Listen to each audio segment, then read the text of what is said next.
Okay, should be live now. Yeah, okay, going live. Is this delayed? Okay, not so delayed. Anyway, what I've been working on is these sort of rubbing animations, something like this guy, or that one's maybe not the best example, something like this, where I create an animation and then create a vector version of it and then cut that out using a Cricut cutter. Sorry, I'm slightly out of breath. I realized that something was delivered that I wanted to use today if it arrived in time. And it did, so I ran downstairs to pick up the package. And I got my package, but now I'm slightly out of breath as a result of going up and down the stairs. Or down and up the stairs, because... Anyway. So, making things like this. So, this animation is just a 16 frame running loop, and I messed around with doing different things to fill in, to create rubbings from the animation, and got various results. And what I wanted to mess with today is a different methodology of overlaying colors. So what I was doing before, let me see if I can pull one of these up. Not run cycle, I need the Blender rubbings. I guess 04 is probably the best one. Yeah. So let's show this guy. So this one, it's using multiple sheets and multiple colors, and how the stuff aligns, you end up with overlaid colors. Because what I have for these animations is these are cutouts, and then I put a piece of paper on top and then rub the pencil across, and wherever it's cut out, the pencil is not making as much contact with the paper, so it's more or less blank in those locations. So what I wanted to do, what I've been doing, is just cutting out each face and then seeing how that interacts and overlays and such. And you end up with something like this that's a bit muddled because you have colors combining, and when you combine colors, you get a less vibrant version of... It's not as vibrant as the initial color because it's subtractive color mixing. So what I wanted to try and do is, instead of having just each face removed for whatever color it is, having that section raised. So you can see, like for this one or this one, it's easier to visualize that it's two faces of the cube that are cut out as opposed to just one, which is what I was doing before. And hopefully this will create a more vibrant look to the colors. So I'm gonna set stuff up, and I'm taking myself out of this so that I can record more of the cubes. And I'm gonna tape this down and sort of get started. So let me get my tape.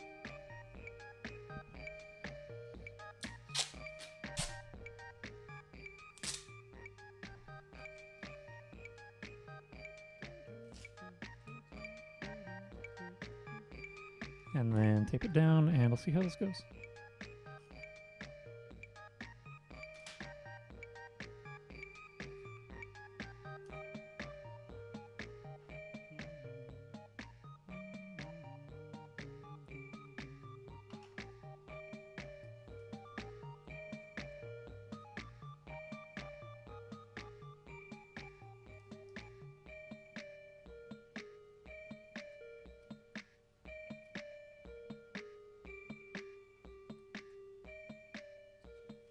Just lift this stuff up. Okay, that's better. Option here, center this more or less. Put that down. Grab this tape.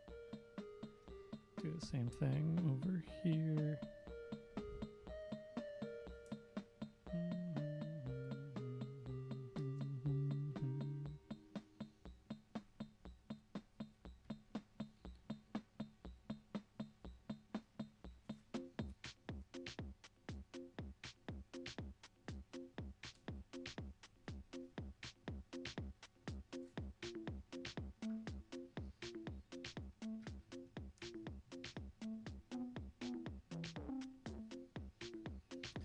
Okay, that seems fine.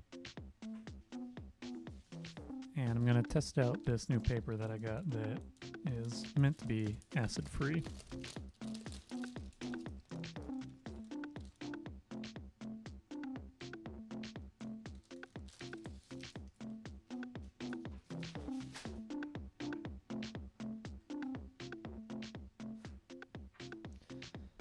And this is red.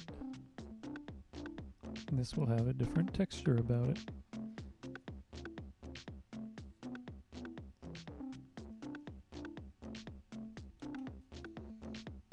This feels sturdier. Okay, for the sake of process video, I'm gonna sort of undo this and redo it. Okay, start recording.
I'm gonna try doing this with a different color bit.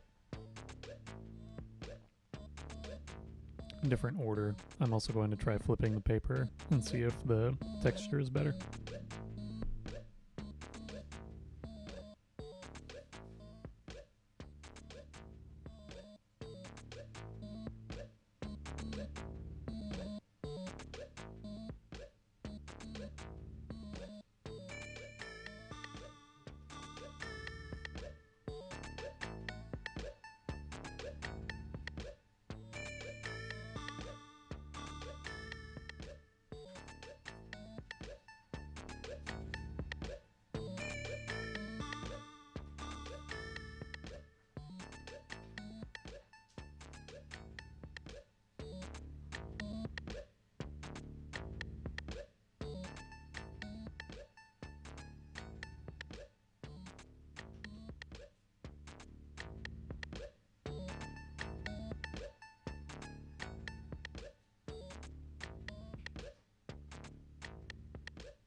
Okay, so let me turn myself back on. You can see the difference in vibrance here, how much stronger the color is, especially on this second one. Where this one, it's combining colors for every facet, and you can see things, but it's not nearly as clear as this one, which is not nearly as clear as this one, because this one I did just using what the physical elements were. I also used a bit more blue. The blue tends to sort of muddle things a little bit more. I think once it pulls some of the green, it's a little bit stronger of a pigment, versus this one where I switched out what the colors were and used the magenta, or what is it called? Pink. It's just called pink. Use the pink instead of the sky blue, and as a result ended up with a little bit less muddled. I also only colored where it was necessary, or as best of my ability to only color where it's necessary, which means there's fewer stray marks and things are a little bit clearer. This paper, I ordered it, I thought it was a little bit flatter, but this way it has some texture, which picks up some stuff. See how it goes when I scan it, but that's what I'm going to do now, is scan these guys and then maybe consider trying some other colors or something.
Squeaky.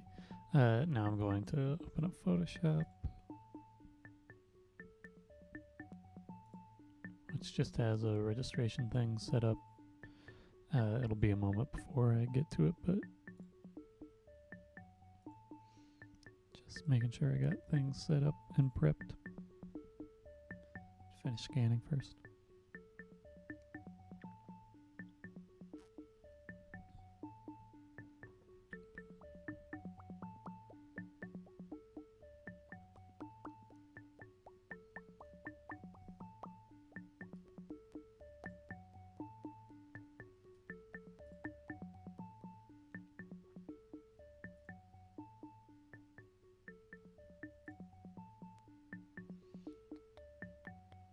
Dun, dun, dun, dun, dun, dun, dun,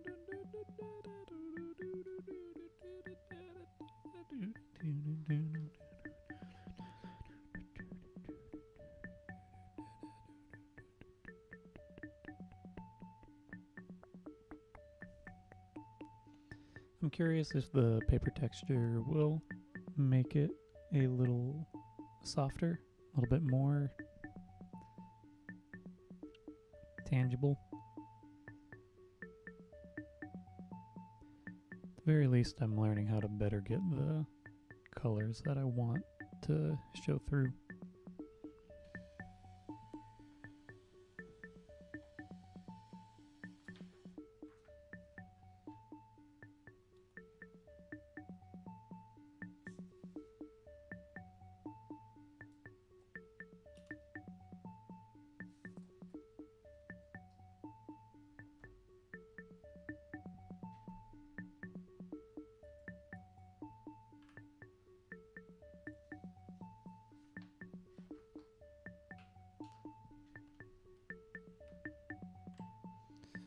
So let's come back over here. Photoshop is open. I can open this up There's Photoshop. Open up the thing that I just scanned. It'll be decent size. I'll probably have to upscale it just slightly because I made these cutouts just the right size, which means they're probably a tiny bit off, and so I might have to upscale a tiny bit. That's usually how it goes. It's rare that I have to make things slightly smaller. I think that my scanner distorts things ever so slightly. I'm using the holes that I made through with the thumbtacks to align everything up.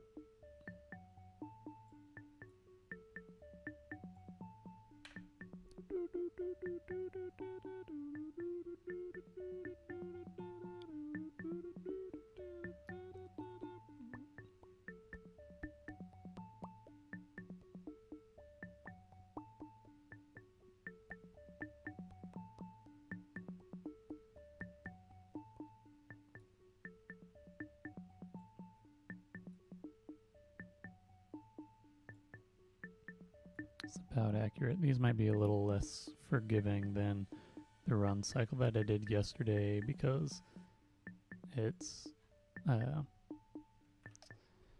both more frames, so the pieces are smaller, so whatever changes I make are more pronounced, and it's a more precise animation as well because you're dealing with geometry as opposed to just sort of loose figure stuff.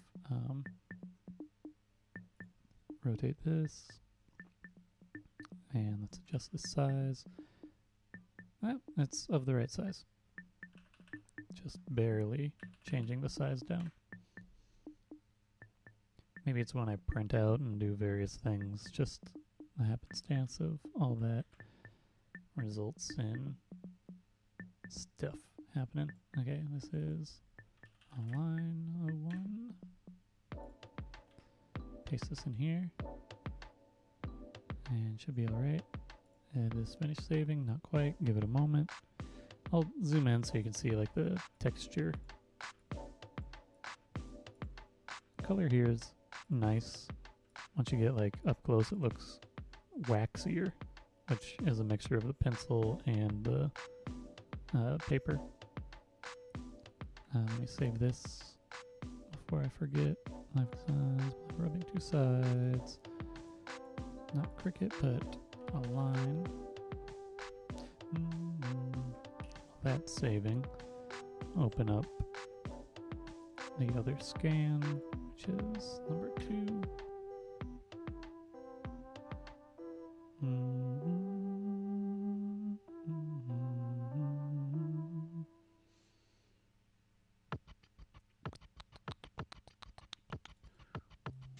This one's so much brighter. These colors are much brighter. Okay. Get this aligned in this mix of things.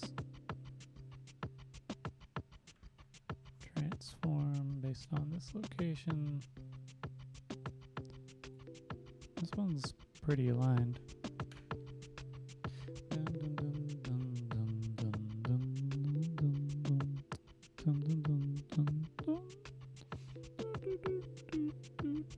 Give it a moment because it's taking its time. Give it a moment because it's taking its time. Let's see how we are over here. Pretty good. This one generally a little bit better. Ever so slightly over. Okay. Let's crop it down. Image rotation 90 degrees clockwise. And adjust the size to be 12,000 by 9,000. Copy it, save it.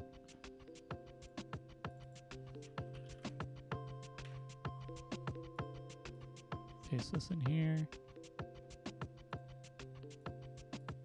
This one I was more liberal with the amount of loose color.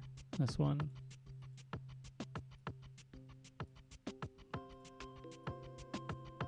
a little bit better. Anyway, gonna save these out as individual stills, load them in, and see how it went.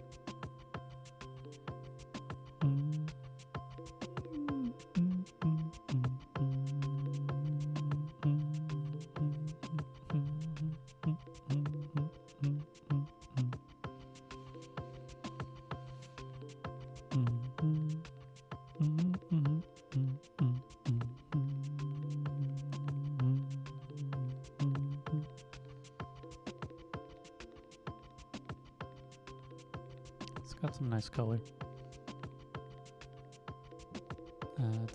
New folder, yeah. Wait, I need to put this in a different destination.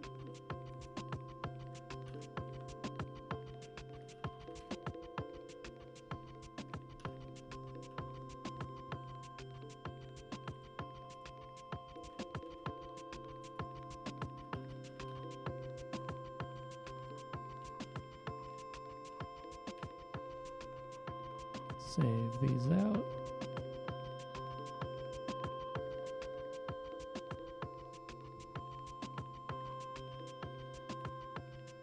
Save these out.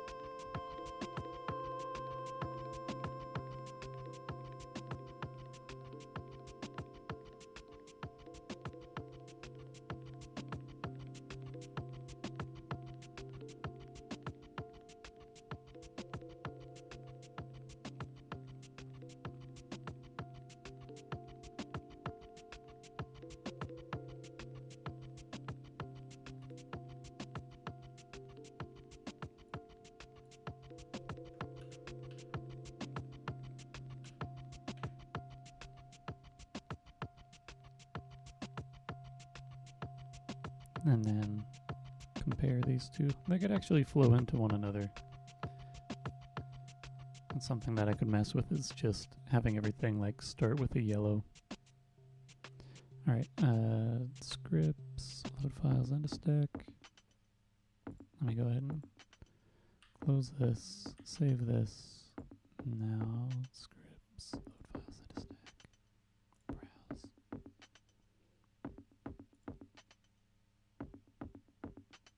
Sides, stills, O1, everything selected, load it up.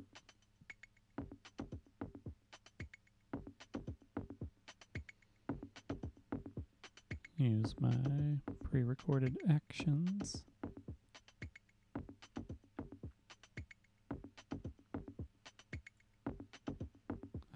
For a 30 frame, yeah, prep stills.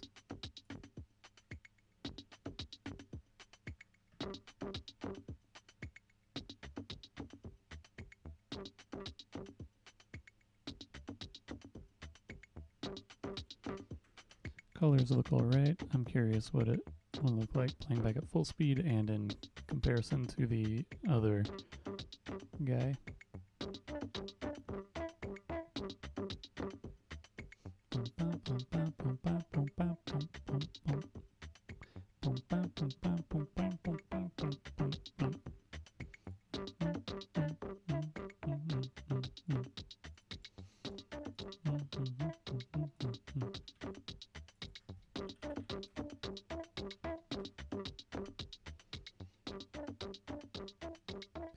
So that's saving out that animated GIF.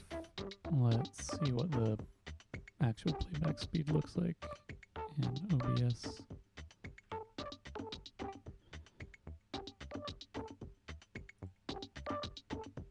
Okay, so you see this sort of muddled guy. Let's trying to find a balance of all these various elements that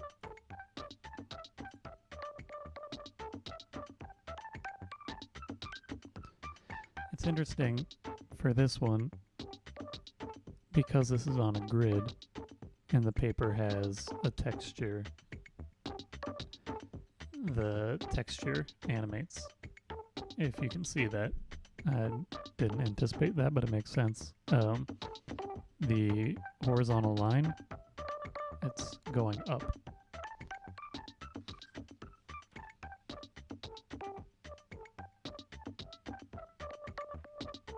On this other one, it'll probably go... Oh, wait. Oh, no, it's this one.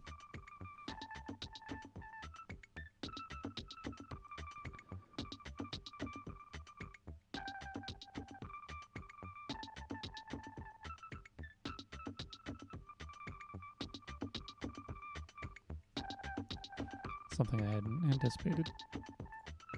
Alright, let's load in the other animation.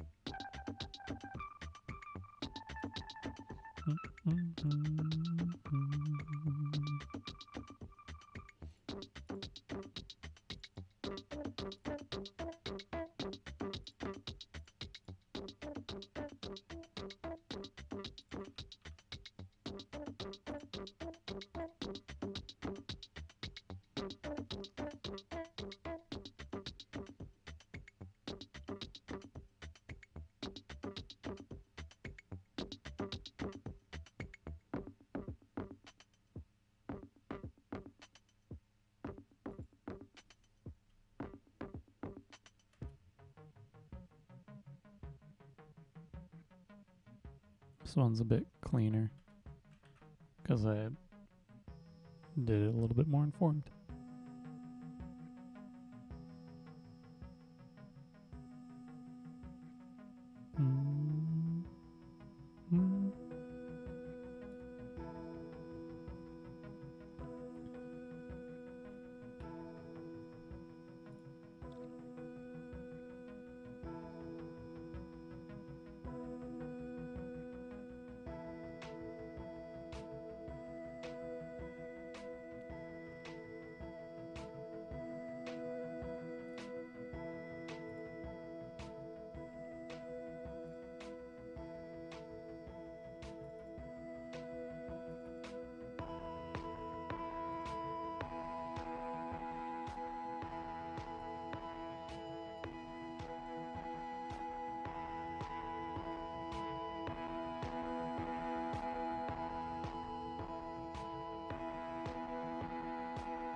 Let me open up this other one. So you can see a few differences. Let me pull this up. There's actually more space up here.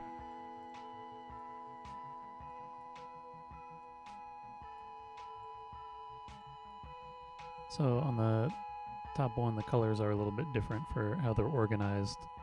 The top one also has, let me see if I can find this red dot. So if you follow, there's a line that's going up here because just how the alignment of the texture of the paper that I got, how it falls into place with the placement of the frames. It is different size than the space between the frames is different than the space between the texture on the paper. So the paper texture is going upward, which almost looks like if you have any issue with any sort of like CRT TV or sometimes stuff with film where there's something that's interrupting it at an even distribution but at a different pace or frequency than what's happening with the television or the frames and the film itself, and then you get it slowly moving in a direction or slowly moving down, and that's just different, operating on different frequencies.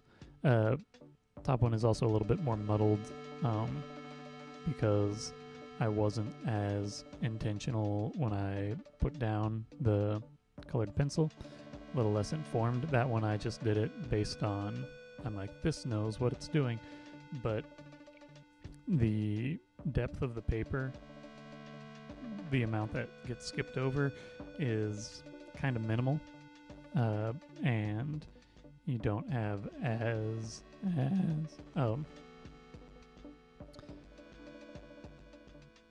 it's not as much it's not a strong enough contrast in height to where me rubbing with the pencil, it's not going to fully omit those sections because the variance of like pressure and distance and how I'm holding the pencil doesn't make for a perfect application of the pigment when the contrast of the physical location of the backing is not so pronounced. So you get a little bit more crossover of the different colors when it's not as intentional, not as planned. Where the bottom one, I cross-reference the animation itself, so I would know like, oh, I need to have just a little bit here, just a little bit there, instead of discovering by doing rubbing across. So top one has its own sort of textural qualities that are their own aesthetic, but if you're trying to be clear and have bright color, it's easier to work a little bit more intentionally and to work on the other side of the paper, because the front side, back side, I don't know how to define which is front and back. The texture of it makes it so you don't have as clean of lines either. So yeah, this is a good learning experience.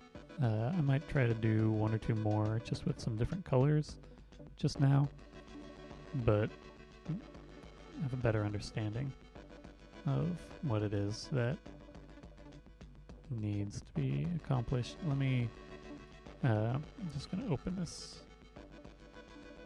Illustrator file in here so that I can reference it more quickly.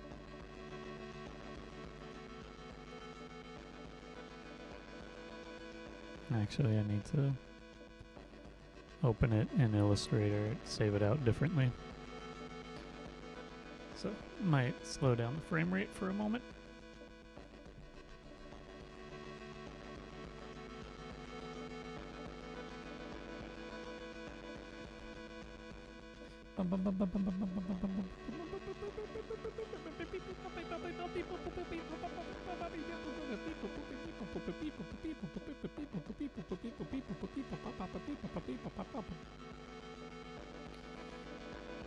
That's not what I want to do. Let's go back to Illustrator. It's loading weird. Oh. Here we go. Illustrator's loading now. Is it opening up the file that? Anyway. I was just going to quickly post the things I just did on Tumblr. Because it's already prepped for that. And it's something to do.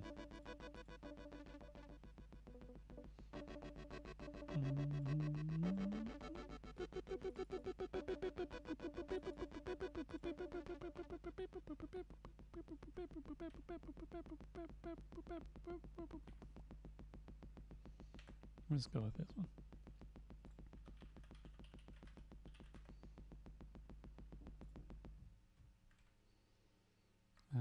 Illustrator, open up this file. I think that's the end of that tape.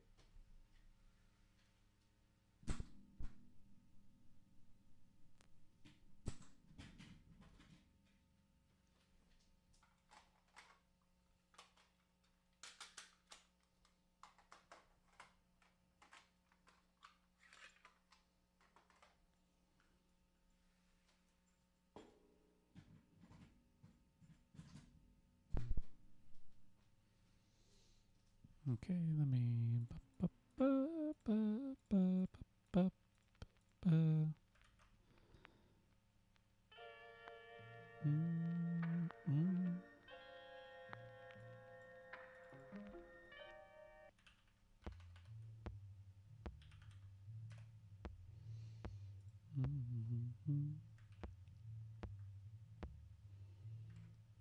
Don't need that open. Come over to Photoshop, open up just that file that I just had, ref.ai, RGB, let's just make this 300, you know what?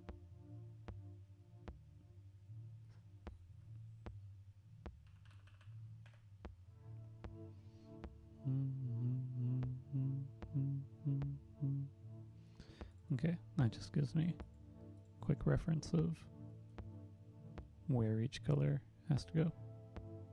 Okay, so let me come back over to OBS, and I'm just going to, if anybody watching has any color suggestions, feel free to say them. I'm just going to try and do 1 or 2 or 3 or 4, I don't know. Just work on some of these.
think I'm actually gonna, let me pull myself back.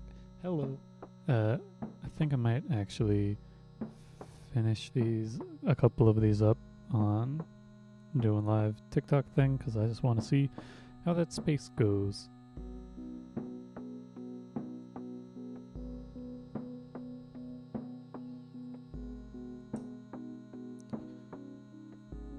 And then I'll scan everything as one, and then I think I might try to make a listing of these for like 20 or 30 bucks a pop. Maybe 30. They're interesting pieces on their own, so that you can actually buy them if you want them. And I feel better about selling them because this is acid-free paper. But let me pull up what I animated earlier.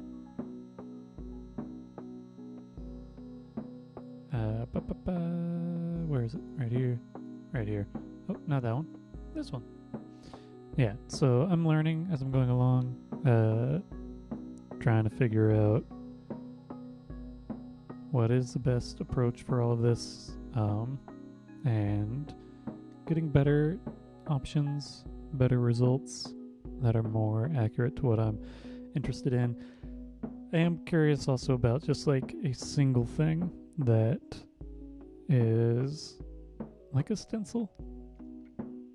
Anyway, I am going to head out, I think. And if you want to watch a little bit more of this, you can go to TikTok and watch that, because I'm going to try doing a live there and see what the feedback and how it goes is.